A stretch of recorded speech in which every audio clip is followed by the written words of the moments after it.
Meus amigos, olá! Voltando agora com a continuação da nossa aula sobre atos administrativos.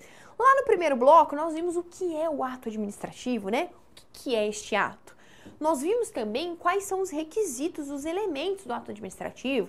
Ele tem que ter sujeito competente, tem que ter uma forma, tem que ter um objeto, uma finalidade. Quais são os elementos que constituem esse ato administrativo? Vimos também que na falta de qualquer desses elementos ou no desvio de qualquer desses elementos, nós teremos uma nulidade do ato.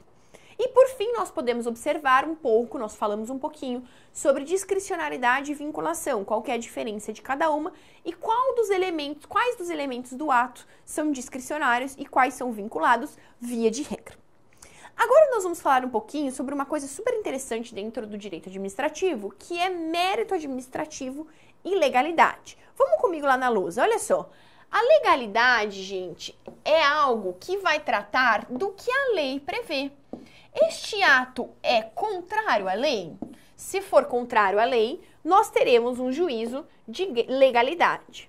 Porém, há ainda um juízo de mérito administrativo. O que é isso? Olha, este ato, ele é legal, ele está de acordo com a lei, porém ele não é conveniente para a administração. E mais do que isso, ele não é oportuno para a administração. Essa análise de conveniência e oportunidade, a qual nós chamamos de mérito administrativo, é uma análise feita pela própria administração pública. A administração pode revogar um ato, olha só, um ato inconveniente ou um ato inoportuno merece ser revogado. A administração pode revogar um ato administrativo. A administração também, ela pode anular um ato administrativo quando ele está em desacordo com a lei. Imaginem vocês que este ato foi praticado por um sujeito incompetente. Logo, ele merece ser anulado diante de sua ilegalidade. Muito interessante a gente observar, gente, que este mérito administrativo, né, essa conveniência e essa oportunidade, ela está presente nos atos discricionários. Afinal, o ato vinculado, ele é composto só de lei. Ai, professora, não entendi nada do que a senhora falou. Explica de novo. Olha só, gente, um ato vinculado, ele deve preencher os requisitos previstos na lei. O administrador, o agente público, não faz nenhuma análise de conveniência e oportunidade, ou seja, só há critérios legais. Se só há critérios legais, ele só pode ser anulado diante da sua ilegalidade. Porém, um ato discricionário, ele é um ato que tem requisitos previstos em lei e uma margem de análise, uma margem do administrador, do agente público, de conveniência e oportunidade, que é o chamado mérito administrativo. Só possui essa possibilidade de análise de conveniência e oportunidade o ato discricionário. Beleza, galera? Importantíssimo! Vamos colocar aqui estrelas e brilhos e fogos de artifício e adesivos da Hello Kitty para que vocês prestem muita atenção nessa informação. Nós vivemos, vem aqui comigo um pouquinho, o direito brasileiro, ele está dentro de um sistema chamado Sistema de Jurisdição Única. O que é isso? Todos os atos, tudo que acontece na vida pode ser levado ao Poder Judiciário. Nada pode ser tolhido do Poder Judiciário, inclusive os atos administrativos. Eu posso, então, levar um ato administrativo para análise do Poder Judiciário? Posso, não tem problema nenhum. Porém, tem uma coisa. O Poder Judiciário, ele só analisa a legalidade. Ele não pode analisar o mérito administrativo, a conveniência e a oportunidade. Porque senão ele estaria ingressando em um poder que não é dele. E nós vivemos num sistema de separação de poderes. O Poder Judiciário, então, pode analisar o ato administrativo? Pode. Só quanto à legalidade e à observância de princípios, né? Como, por exemplo, a moralidade. Porém, ele não pode analisar o mérito administrativo, se é conveniente ou se é oportuno. Por exemplo, a prefeitura desapropriou um terreno meu. Eu não posso discutir na justiça se era necessária essa desapropriação ou não. Não posso. A única coisa que eu posso discutir é o valor, porque o Poder Judiciário não pode analisar a conveniência e a oportunidade da administração pública. Imaginem vocês que a administração pública fez uma licitação para poder prestar um determinado serviço, um serviço de limpeza, faz de conta, de limpeza das escolas. E no final ela falou, eu não vou precisar desse serviço mais. Eu posso levar isso para o judiciário? Pode, mas o judiciário só vai poder analisar a legalidade. Porque se a administração pública diz que é desnecessário o serviço, é desnecessário o serviço. Eu vou cancelar um contrato que nós temos porque para mim não é mais oportuno ter esse contrato. O Poder Judiciário não pode falar nada. Conseguiram entender? Comigo na lousa, olha só. Então, o Poder Judiciário só aprecia os atos quanto à legalidade e moralidade. Porém, ele nunca aprecia quanto ao mérito administrativo, tá? Ele não pode apreciar. Eu trouxe alguns exemplos aqui que a gente já conversou, né? Se a administração rescinde um contrato ou revoga uma licitação, o Poder Judiciário nada pode falar além da legalidade e da moralidade. Galera, prestem atenção no que eu vou falar aqui. Existe uma corrente moderna, doutrinária, né, que diz sobre uma suposta ampliação da legalidade. O que essa corrente fala? Ela fala que o Poder Judiciário deve ter o direito de analisar mais coisas, né? Então, ele poderia analisar, por exemplo, os motivos e as finalidades, a valoração do ato, a razoabilidade e proporcionalidade do ato e os princípios. Até porque estes princípios estão previstos na Constituição Federal. Então, uma ofensa a esses princípios é uma ofensa à Constituição Federal, né? Essa tendência moderna é uma tendência de ampliar a análise dos atos administrativos. É óbvio que essa tendência tem tudo a ver com o momento que nós vivemos no nosso país, né?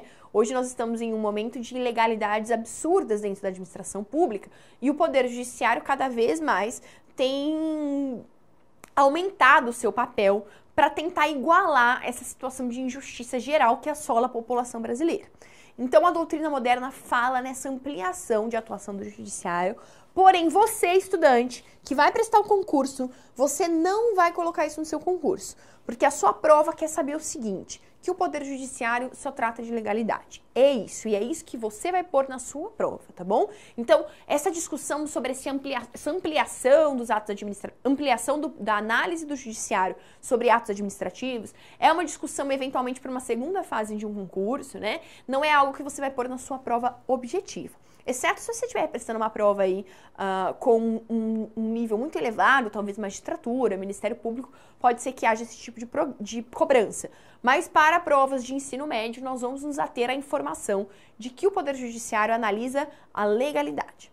Beleza, galera? Continuando comigo lá na lousa, olha só, nós vimos então agora o que o Poder Judiciário pode analisar e vamos passar à parte mais interessante que os concursos amam de paixão, que é a classificação dos atos administrativos. Gente, vocês já repararam que essa galera, esses negros do direito, né? Esse povo do direito adora uma classificação, né?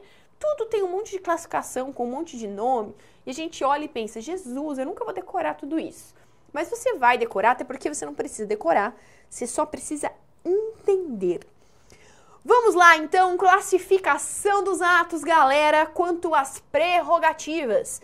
A primeira classificação do ato é um ato de império. Gente, quando você pensa em império, né? Você já pensa no imperador, você pensa em algo supremo, algo coercitivo, né?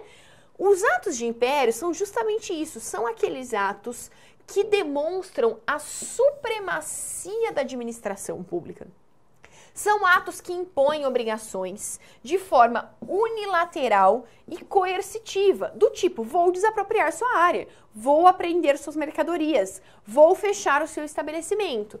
Isso é um ato de império. Associe, então, na prova de vocês, a palavra império com algo superior, algo supremo e algo coercitivo. São os atos de império. Além dos atos de império, nós temos meros atos de gestão. Gente, o que você pensa sobre gestão, né? Quem que faz a gestão das suas contas? Quem que faz, quem que cuida que qual conta vai pagar, se sobrou dinheiro para pagar tal coisa, para comprar uma roupa, para comprar uma caixa de ferramenta, para ir no futebol de sexta-feira?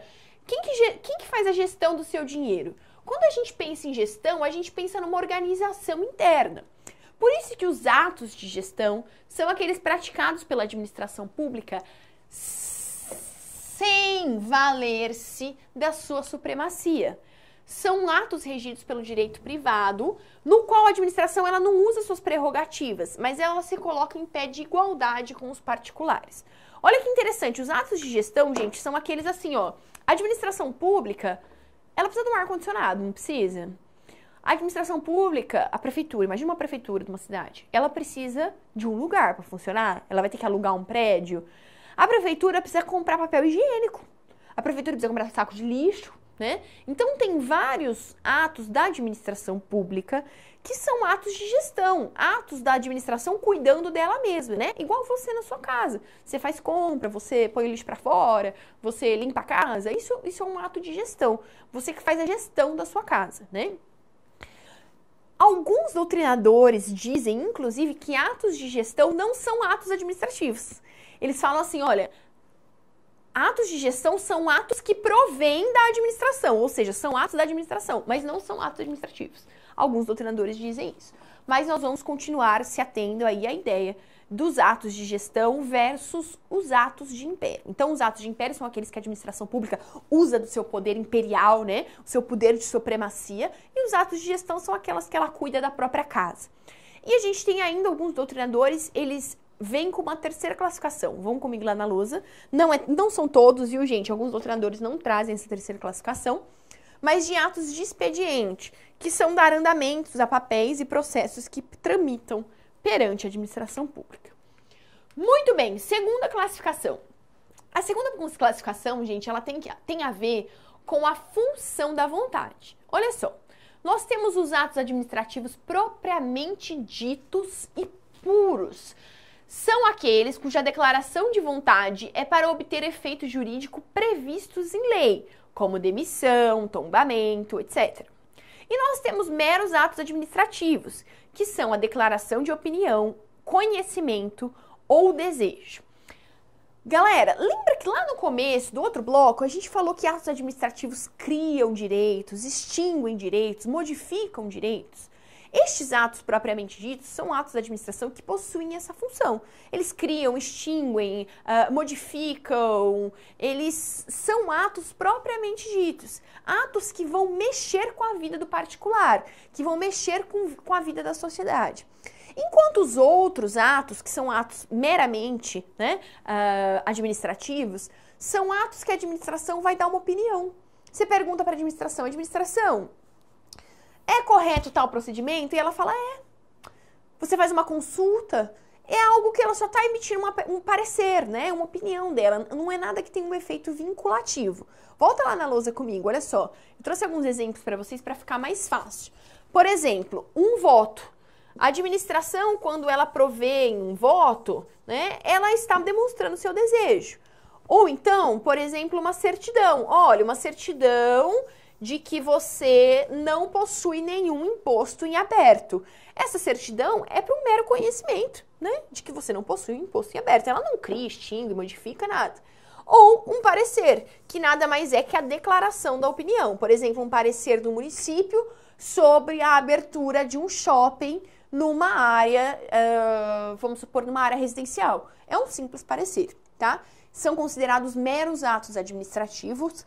Mais uma vez, alguns autores dizem que estes atos são atos da administração, tá? Que provém da administração, mas que não são atos administrativos. Quanto à formação de vontade, como é que se forma a vontade do ato administrativo? Em primeiro lugar, essa formação de vontade pode ser simples, gente. O que é uma formação de vontade simples? Ela vem de um órgão da administração pública. Galera, vamos tomar um cuidado excepcional aqui, porque ela não vem de uma pessoa, tá? A gente tem mania de achar que manifestação simples vem de uma pessoa e não vem. É de um órgão, sendo que este órgão pode ser composto por uma pessoa ou por um colegiado, tá? Então, por exemplo, assim, eu tenho um conselho. O conselho que vai decidir sobre a legalidade de uma licitação, por exemplo. Vai decidir se está tudo dentro do correto, né? Um conselho deliberativo. eu chego para esse conselho e falo, conselho, a licitação tá ok? O conselho como um todo dá um parecer do conselho. Olha, a licitação está ok. Quando o conselho como um todo faz isso, nós temos uma manifestação de vontade simples. Ela provém de um único órgão, mesmo que este órgão seja composto por mais pessoas. Beleza? Continuando lá. Mas essa é uma classificação, gente, super interessante, porque os concursos gostam dela também. Ela tem uma incidência interessante também. Letra B. Próxima classificação, atos administrativos complexos. O ato administrativo complexo é aquele que, para se aperfeiçoar, depende de mais de uma manifestação de vontade, de 2 ou mais órgãos. Olha que interessante, aqui na simples eu tinha um órgão. Na complexa eu tenho 2 órgãos, só que as vontades são homogêneas, elas se unem para uma decisão. Então imagina o seguinte, eu trouxe aqui o exemplo para vocês, que o presidente da República, ele vai lá e faz um decreto. E o ministro do Estado vai lá e referenda este decreto. Tanto o ministro quanto o presidente, eles estão em pé de igualdade, tá? Não há diferença dos dois. A vontade advém do presidente mais o ministro. São dois agentes, né? 2 órgãos em pé de igualdade, cujas vontades se somam para um ato administrativo. Ele é diferente de um ato composto. Olha só, o ato composto também depende de 2 ou mais órgãos, 2 manifestações de vontade, né? Só que uma é instrumental e a outra é principal. Olha que interessante, aqui as 2 estão em pé de igualdade. Eu somo a vontade do presidente com a vontade do ministro, ambas juntas em pé de igualdade vão gerar um ato administrativo. Já aqui, gente, eu tenho um ato que é acima do outro. Eu tenho um ato mais importante, um ato principal, e eu tenho um ato secundário, que pode ser, por exemplo, uma aprovação. Então, por exemplo, a nomeação do Procurador-Geral da República, ela é feita pelo presidente, tá? Então, o presidente, não tem muito espaço pra gente escrever aqui, né? O presidente, ele tá num pé acima, certo? Ele vai lá e nomeia o PGR. Aí, vem o Senado e pratica um ato secundário, ele não tá em pé de igualdade com o presidente. E ele vai lá e aprova essa nomeação. Esta manifestação de vontade do Senado é uma manifestação de vontade secundária, tá? Então, é uma manifestação de vontade secundária. Ela não é importante como a do presidente. Essa é a diferença entre o ato complexo e o ato composto. Vamos retornar. O ato simples depende de um órgão e não uma pessoa. Pode ser que esse órgão seja de uma ou mais pessoas. Os atos complexos e compostos dependem de 2 órgãos. 2 órgãos e 2 órgãos. Qual que é a diferença entre o complexo e o composto? O complexo, ela depende de 2 órgãos que somam suas vontades em pé de igualdade. E o composto depende de 2 órgãos que têm uma vontade instrumental em relação ao outro. Nós temos o ato principal e aí nós temos um ato secundário. Beleza, gente? Deu para entender a diferenciação de simples, complexo e composto? Vamos à nossa próxima classificação, que é quanto ao destinatário do ato. Alguns atos administrativos, gente, eles são gerais. Por que eles são gerais? O nome já diz, né? Porque eles atingem todo mundo, eles atingem uma coletividade. Porém, alguns atos administrativos são individuais, porque eles têm algum destinatário certo. Professora, é possível ter um ato administrativo que não seja para coletividade? É possível, gente. Imagina a nomeação de um funcionário público. A promoção de um funcionário público é um ato administrativo só para ele. Ou uma demissão de funcionário público, ele foi demitido, é um ato administrativo só para ele. Ou o tombamento de um bem é um ato administrativo só para aquele bem. Desapropriação de um bem é um ato administrativo só para aquele bem. Então, há sim atos que não são gerais, que são individuais, e a gente tem aí a diferenciação. Atos gerais, por óbvio, são para todo mundo, e atos individuais são para alvos específicos, para pessoas ou bens em específico. Beleza, galerinha? Mais um pouquinho, vamos lá, vamos continuar a nossa classificação. Força na peruca aí, continuando lá na lousa. Então, nós vimos quanto aos destinatários, agora nós vamos ver os atos administrativos em espécie. Só pra gente fechar, gente, eu gosto sempre de fazer um resumo para ficar claro na cabeça de vocês. Então, os atos podem ser classificados quanto às prerrogativas, a gente viu aí, né, atos de império, gestão e expediente. Podem ser classificados quanto à função de vontade, né, pode ser um ato administrativo puro ou então um mero ato administrativo. E quanto à formação de vontade, simples, complexo e composto. E por fim, ele pode ser geral ou individual.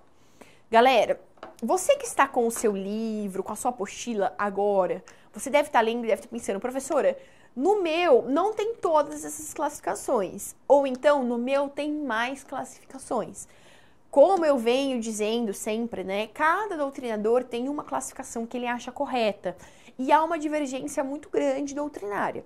Eu trouxe aqui para vocês a junção da classificação entre alguns doutrinadores e trouxe baseado, lastreado no que é pedido nos concursos públicos. Então, essa classificação aqui, essas classificações que eu trouxe, as 4, elas têm uma incidência maior em concursos. É claro que há outras classificações subsidiárias, porque cada doutrinador tem a sua opinião, né, sobre aquilo.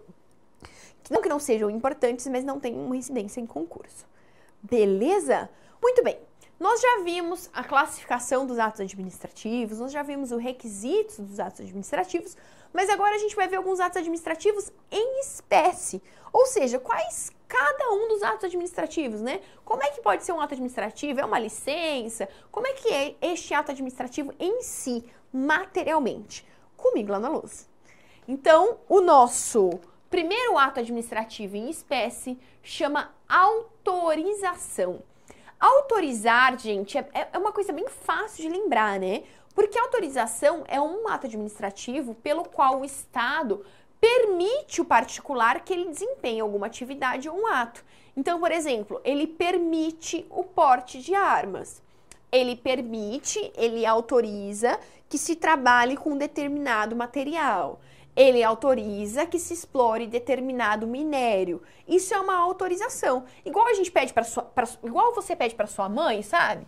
Mãe, posso fazer uma tatuagem? Isso é uma autorização. É o Estado autorizando o particular a exercer uma atividade ou um ato que ele não poderia exercer sem a sua autorização, tá? Não pode o cidadão portar arma de fogo se ele não tem uma autorização. Ou, é claro, nos casos previstos em lei, né, gente? Por exemplo, os policiais.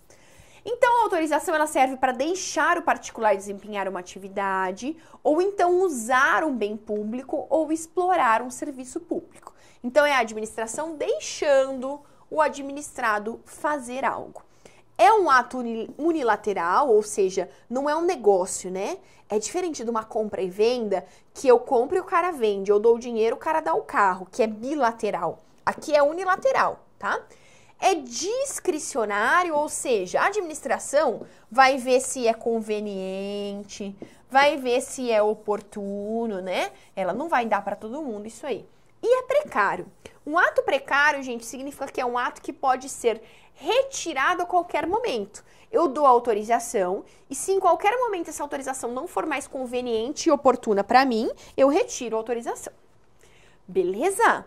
Próximo ato administrativo em espécie é a licença. Mais uma vez, a licença é bem fácil da gente enxergar na prática, né? É um ato em que a administração faculta o exercício de uma atividade, desde que haja preenchimento dos requisitos legais. Diferente da autorização, gente, a autorização ela é discricionária. Lembra que a gente viu aqui, né? Que é conveniência e oportunidade. A gente tem que ver se é conveniente para o poder público. Já a licença, ela é baseada em requisitos legais. Por exemplo, licença para dirigir, licença para construir, são requisitos objetivamente previstos em lei, logo é vinculado, né? É vinculado à lei. E se o particular preenche esses requisitos, ele ganha esta licença. Mais uma vez, é unilateral e é vinculado, não é mais discricionário. Terceiro ato administrativo em espécie é a admissão. A administração reconhece ao particular a prestação de um serviço público desde que haja o preenchimento de requisitos legais. Por exemplo, você foi admitido numa universidade pública. Você foi admitido num programa de governo de intercâmbio. Você foi admitido em um hospital público. Você foi admitido em uma escola pública. Isso é uma admissão, tá? A admissão, então, é aquele ato que o particular vai preencher os requisitos e vai ganhar este direito, né? Olha comigo lá na lousa, vamos lá então. A admissão reconhece ao particular a prestação de um serviço público. Lembrando que tem que ter o preenchimento de requisitos legais, mais uma vez é um ato unilateral e vinculado, porque os requisitos estão todos previstos em lei. Permissão, galera. Permissão é facinha também, né? A administração de forma gratuita ou onerosa faculta ao particular um serviço público ou a utilização privativa de um bem público.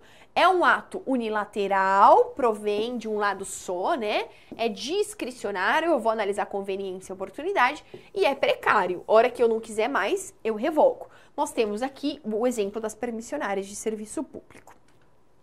5. Aprovação. A administração exerce um controle a priori ou a posteriori. Por exemplo, o Senado tem que aprovar a escolha do Procurador-Geral da República. Isto é uma aprovação. Obviamente, a aprovação, gente, ela depende de conveniência e ela depende de oportunidade. Logo, ela é discricionária e, mais uma vez, ela é unilateral. Homologação. Gente, a homologação, diferente da aprovação, eu posso aprovar algo. Olha só, eu tenho um ato aqui, né?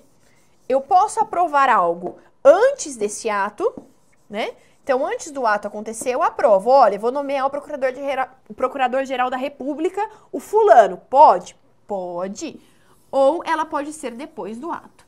Já a homologação, ela é diferente. A homologação, ela é um ato a posteriori, ou seja, primeiro eu faço e depois a administração vai homologar. Imaginem vocês um procedimento de licitação que foi feito, cumpriu todos os seus passos, né? E no final do procedimento o prefeito vai lá e homologa esse procedimento. Essa homologação é uma validação a posteriori, depois, né? É um ato vinculado, ou seja, eu tenho que observar os requisitos previstos em lei e, mais uma vez, é um ato unilateral. Por fim, gente, nós temos o parecer, que é só uma opinião da administração pública, né? A administração pública informa alguma coisa. Esse parecer ele pode ser facultativo, ou obrigatório, ou até mesmo vinculante.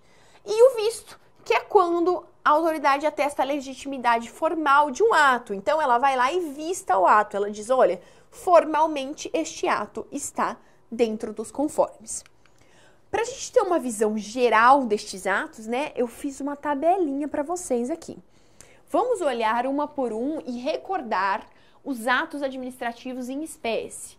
Então, a gente tem aí a autorização, né, que é quando, igual a mãe e o filho, né, a mãe deixa o filho fazer a tatuagem, deixa o filho furar o ouvido. Nós temos aqui também, o Estado deixa o particular exercer uma atividade ou explorar algum bem que ele não poderia fazer sem autorização do serviço, autorização da administração. E aí a administração vai lá e autoriza. Por óbvio, para a administração autorizar algo, ela tem que pensar na sua conveniência e na sua oportunidade. E aí a gente vai dar uma olhadinha na licença. É que quando o particular preenche os requisitos legais, né, o cidadão pode exercer uma atividade, como por exemplo, licença para construir. É um ato vinculado. Nós temos ainda a admissão, quando um particular ele é admitido para receber um serviço público, desde que preencha os requisitos legais, também é um ato vinculado.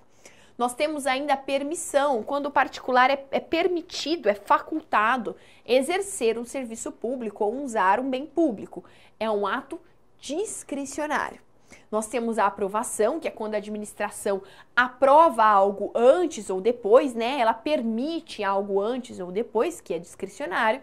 E, por fim, a homologação, que é um ato vinculado e a posteriori, né? Alguém faz algo e o Estado, o agente público, vai lá e homologa. Sendo que todos eles, gente, são atos unilaterais. Beleza? Depois, se ficar alguma dúvida, gente, volta a aula um pouquinho nessa tabelinha, dá uma olhadinha nos exemplos, dá um pause aí na tabela, que fica fácil de enxergar a diferença de um e de outro. Lembrando que vinculados são os atos que todos os requisitos estão previstos em lei, né? Enquanto os atos discricionários são aqueles cujos, apesar de ter algumas determinações legais, há um espaço aí para análise de conveniência e de oportunidade. Galera, vamos encerrar esse bloco para a gente tomar uma água e dar uma respirada, que chega uma hora que a gente começa a não compreender mais nada, né? Vamos parar um pouquinho e a gente volta daqui a pouco no próximo bloco para finalizar atos administrativos.